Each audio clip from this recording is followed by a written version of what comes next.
I've been flying DJI drones for a little bit more than 2 years now, and even though that doesn't sound like a very long time, I feel like I'm pretty skilled at it.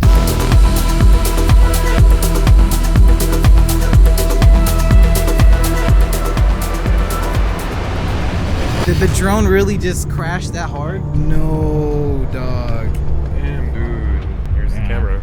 Right from the beginning, I was debating if I should go for a DJI or get right into FPV, since I mostly shoot cars. But I did want to get into shooting real estate, so I decided to get the Mavic Air 2, and it's paid for itself. But now, it's time to get into FPV. My name is Artin, and this is my experience flying FPV for the first time.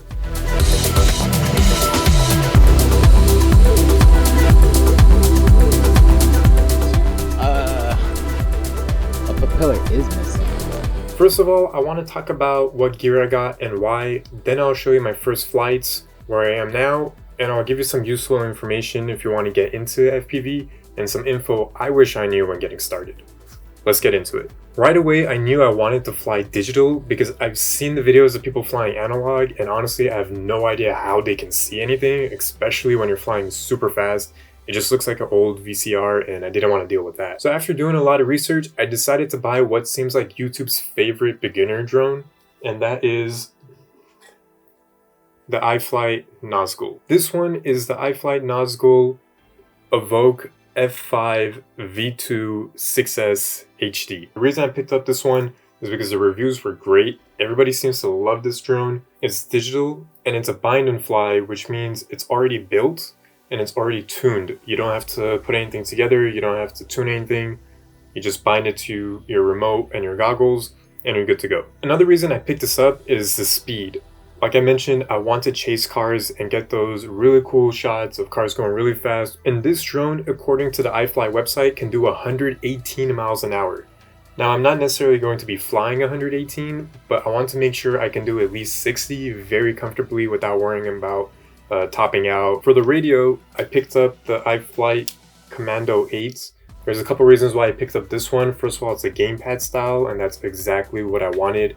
I played a lot of Xbox growing up, so this is very... So, I mean, it's basically the same shape. A couple other things I like about this radio is that the batteries are built in, so you don't need to take them out and charge another set of LiPos. You can just use the USB-C port at the bottom, that one, and just charge up with the USB-C. I do like that the thumbsticks come off. One thing I don't like about that is there's nowhere to store the stick. This thing looks very similar to the DJI FPV remote, and that one has little grooves right here where you can store the stick. This doesn't have any of that, so you just kind of take it off and I don't really know what to do with it. It's still a very solid remote. I love this thing. Overall, this is great. For the goggles, you may have already seen them in the background, and it kind of feels like the obvious choice. I went with the DJI goggles. I got the V2 mostly because it was cheaper than the goggles 2. I got this thing off Facebook Marketplace, and it came with this patch already, so this thing will let me fly analog if I want to do that. And it also came with the Fat Straps strap, so a little bit added value here, and I believe this is an aftermarket foam. So I got this for $450 off Facebook Marketplace with these extra goodies, so I think it was definitely worth it, especially when at the time the goggles 2 was $200 more. Right now it's actually $519, so had that been the case when I was buying this, I may have picked that one up instead. Okay, last but definitely not least, you gotta pick up a drone simulator. There is no way you can just pick this up and go flying without having any experience. I decided to pick up Uncrashed, mostly because it's a good balance between the physics and graphics, according to the reviews, and I really wanted something where I could chase cars, and Uncrashed seemed to be the one to do that, since that's my ultimate goal with the FPV drone. Okay, let's go flying.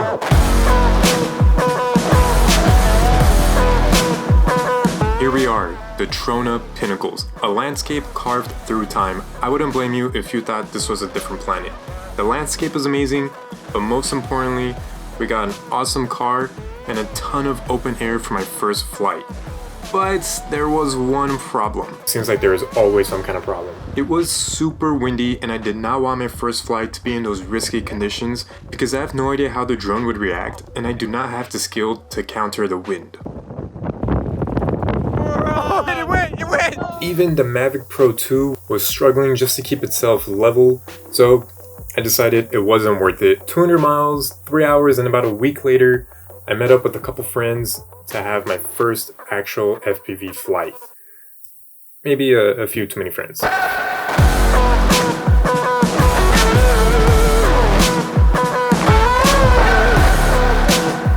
I practiced in the simulator for about 13 hours, and I felt like I was ready to fly, but my nerves were through the roof.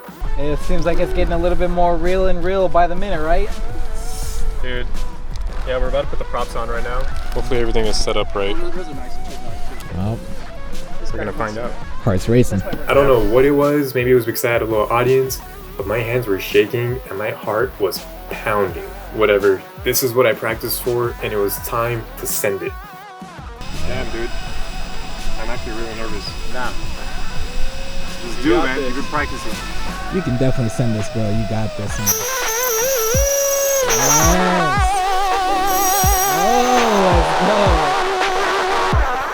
let's go. But something was wrong, and I knew exactly what it was. This drone, it comes out of the box in angle mode. And the whole time flying in a simulator, I was practicing in acro. So angle mode basically constantly levels out your drone. So even if you tilt it, why am I using my hand? So even if you tilt it this way, once you let go of the stick, it's automatically gonna tilt it back level. Now you can see the camera is pointing up. So when it's level like this in the sky, I couldn't really see anything. I couldn't see the ground.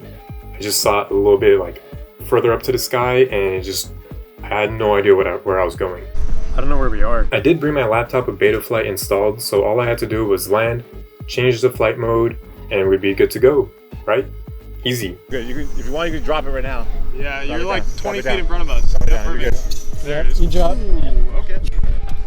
Yeah. Little crash landing, but I saw a piece that bounced off. And then unplug it.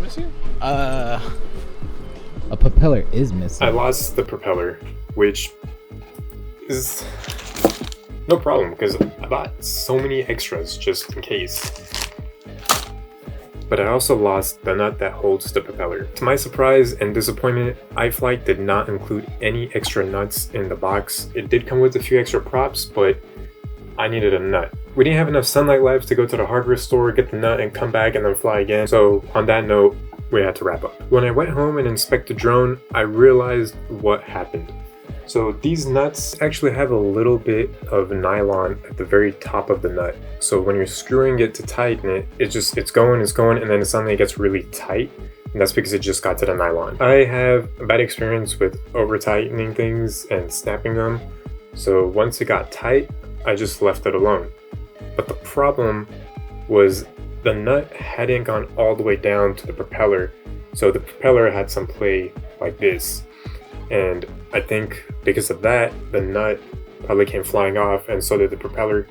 We didn't find either of them, so I found some replacements at Home Depot and rescheduled with my friends. The day before the meetup, I decided to do a test run just to make sure everything would go smoothly. Damn, still in angle mode, but the props stayed on because I timed them all the way this time. So I go home, plug in the drone to Betaflight so I can activate acro mode, and I just can't find it anywhere. There's so many different modes, but there is none that say acro or manual or anything like that. So I do some research, and turns out it's because it doesn't exist. It's not there. The way to be in acro mode is to be in no mode. With everything finally figured out, we met up and I was able to fly just like I have been in the simulator.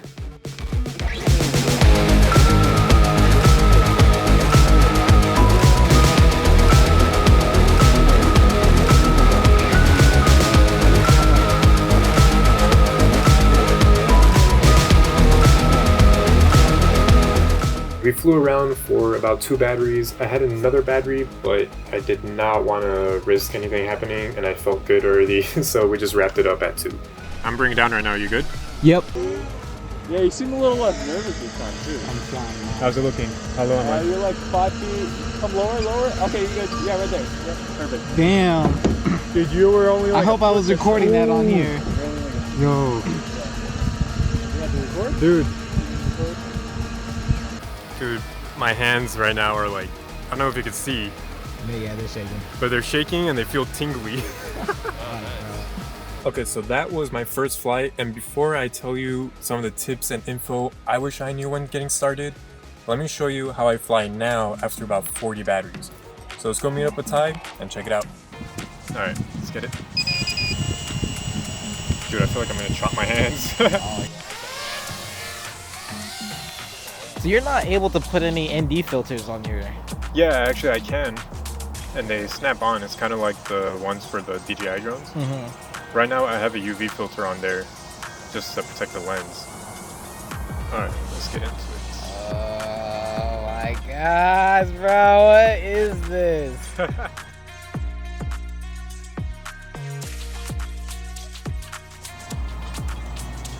Wow. Right through as if you got some mad speed to it, like. And there's so many like obstacles that you can fly through. Yeah, that's like why this spot enough, is pretty nice. You know. Besides being in the blazing hot sun, you know, we literally chose a spot only because there was no other tables that were just available with shade. If you guys so happen to see that in the next vlog of any sort, I have an umbrella for my camera. Well, now you know this is the main reason why I do. Yo, you following that Tesla looks so wild. Oh, can he catch onto that car? Oh, it's gonna be moving too slow for him. Yeah, this guy's going a little slow. Yeah, oh, that was way close to that pole. Yo, I like that. Oh. Oh yeah, there is some spots to... Definitely not flying through this. Yeah, no, definitely not until you're like mad comfortable with tight ass spaces. I mean, as you should just ease into it. I mean, there's no rush. Yeah, that was kind of close right there. That was very close. That was also another close. I was going to keep going, but then I saw these power lines, so I didn't want to risk it. So that's my flying after about 40 batteries, and this is a clip I got a few weeks before that. I really like this one, so I wanted to show you guys. And now here are some tips and info to help you get into FPV, and some things I wish I knew when getting started. This is my third take on this portion, because it kept getting way too long, so it's going to be just rapid fire kind of info. Let's do it. First of all, don't drink one of these right after you brush your teeth. That was a horrible idea. Okay, first of all, it's totally fine to get a pre-built bind and fly drone. The one I got, the iFlight Nazgul, that's exactly what it is. It was already built. I took it out the box. I just binded it to my goggles, my remote, and I was good to go. Now, some people say that you should definitely build your first drone, and that's because crashing in FPV is a matter of when and not if. And if you build your drone, it's a lot easier for you to troubleshoot and also repair it. My problem is if I built my first drone and I've never had any experience in FPV or building things like that, I might encounter a hurdle or an obstacle when building, and that might just completely turn you off from the whole thing. Knowing me, it's probably gonna be some kind of issue that no one else had and I'll never get it fixed. Then next thing you know, I'm never flying. I think it's perfectly fine for your first drone to be pre-built. Pre-built drones nowadays are really good. Buy one in your budget, hook it up to your gear, go fly. With that being said, make sure you check what mode the drone is in. The one I got from iFlight, it comes preset in angle mode, and that was a complete disaster for me because the entire time I've been practicing in a simulator, I've been practicing in acro. Now, how do you change your modes? That brings us to the third point. Download Betaflight. This is where you're going to be doing all the setup, all the key binding for your remote. Everything is going to be done inside of Betaflight. Next, make sure you buy extra batteries. Flight time is only like 5 to 8 minutes. It depends on how you fly and it depends on your drone. That's not very much time. You're going to want to have more time in the air flying around. The other reason, this is my first battery, and the reason it did that is because it got chopped by the propeller because I mounted it incorrectly, and this side of the wire was just dangling off and it got chopped. So that being said about the battery, make sure you strap it in a way where the balance lead is probably tucked in under the strap or something like that so you don't damage it. Do not fly with the GoPro just yet. If you don't know what you're doing, putting the GoPro on there is a great way to lose out on a couple $100. The next tip is when you have the goggles on, do not move your head or your body. A lot of people, even just flying the simulator, they move their body around or their head. Problem is that this could cause motion sickness. You really want to disassociate yourself from the footage you're seeing in the goggles. Maybe a bonus tip, first couple flights, do it sitting down. Practice flying slow in the simulator. I think it's pretty easy to fly fast, but going slow, that's something you should practice. My last point is something you're gonna wanna know when choosing your drone. There are two main types of quads, or I should say shapes. One of them is the X style, where the arms just form an X, just like this. And the other one is a dead cat. I'm not talking about this. This one here is the dead cat, and you can see the front arms look like they're a little pushed further back, and the back ones are just the same as the X. The benefit to this is when you're flying, the propellers do not get in your shot, and that's going to be very important if your whole reason of flying FPV is shooting video, filmmaking. The downside is it doesn't fly as nice as the X style. The X one though will get the props in the shot. Okay, that's pretty much it. That's my first flight. That's how I'm flying now, and that's some info you should know if you want to get started. Go out there, have some fun. Right now I'm making a couple videos about FPV, but my channel is more so about cameras, filmmaking, behind the scenes, all that kind of stuff. If that's something you like, definitely subscribe. And if you're into that, you gotta check out Ty, because he's doing a lot of very similar things, camera reviews, tips and tricks, stuff like that. Tutorials, all this editing concept, and even just the concept of what filmmaking has taken the creativity of where my journey goes. So. Exactly. Thank you so much for watching, and I'll catch you in the next one.